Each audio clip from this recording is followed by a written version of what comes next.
What is up, everyone? This is Carbonite, and today we're going to be continuing with our little Fursona head. As you see, it's starting to take a lot of shape. You can definitely see that it is going to be some kind of a dog. Anyways, today we're going to be making preparations for a future feature. We're going to be doing a little bit of touch up, and we're also going to be start filling in the bottom of the mouth. Anyways, so to start off, I still have this little bit of leftover pipe cleaner from when I did the whole frame. So what I'm going to do is, if yeah, okay, what I'm going to be doing is, I was just checking some things.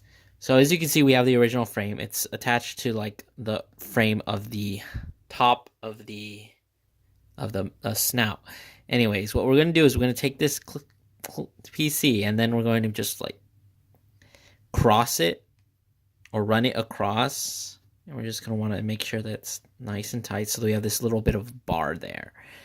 This is going to come in handy later. We're going to use this as part of the tongue feature, which I guess I'll show it now. As you can see, there's a tongue in there, but what I do is I add a feature where you can pull the tongue out and you can shift it all around.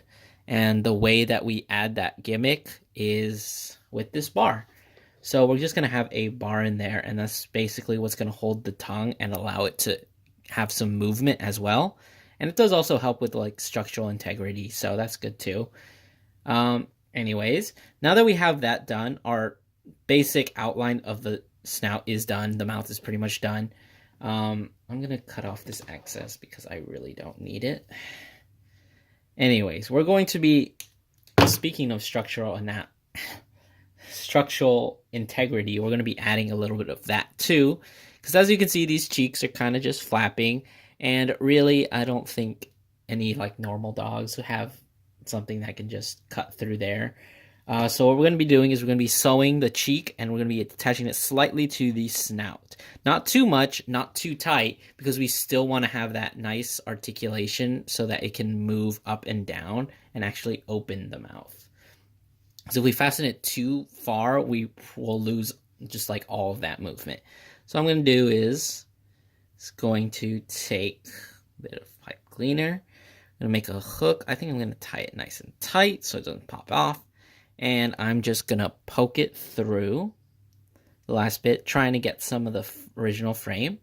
And just like what we did before, we're just going to sew it. So we're just going to pull, and now that we have that, you can see it's connected there. Just to fasten it, we're going to poke it through again over here. And we're just going to sew them together and pull it nice and tight, just like if you were sewing by hand. Just pull. You might want to push it in, because if you don't pull hard, if you pull too hard, you might ruin something. And if you don't pull hard enough, you might get like a lot of extra there. So it's always good to just like be pushing it close once you've got it nice and sewed. Okay. I'm just going to stab it through here one more time. I'm going to sew on a little bit of the lower frame. Just going to poke it through there. And I'm just going to sew it on once so that it can still move. And I'm just going to tie it on to the other side of the cheek. So there will be a little bit there. Okay, there we go. See, now that should still be able to move up and down. It looks a little awkward from this side, but it's still being worked on.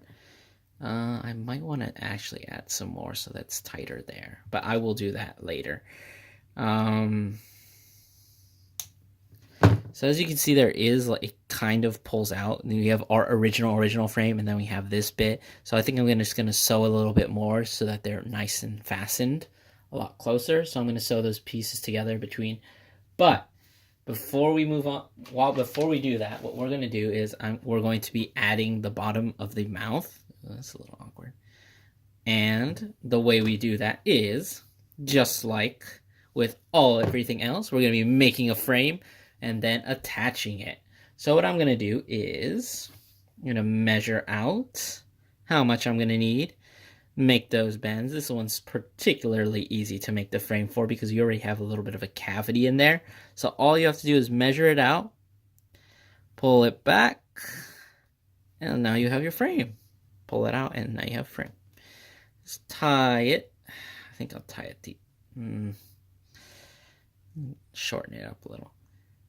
And notch that. Need it there. And there. We have our little frame. It's as simple as that. Now, usually I do use black. Like with this one, I use black. If I can't find like a specific color for the inside of the mouth that people use, then I usually go with black. But for this one, there is a bit of an inside of the mouth, and it is a light blue, just like the eyes. Anyways, now that we have our frame, I'm going to go ahead and fill it in. And then we're going to go ahead and attach it. And I think we're going to be doing a little bit of other mouth detailing. And I think I'll show some tricks of some mouth detailing that you could do. Anyways, I will see you then. And I will do all the things that I said I would do between videos. All right, see you then.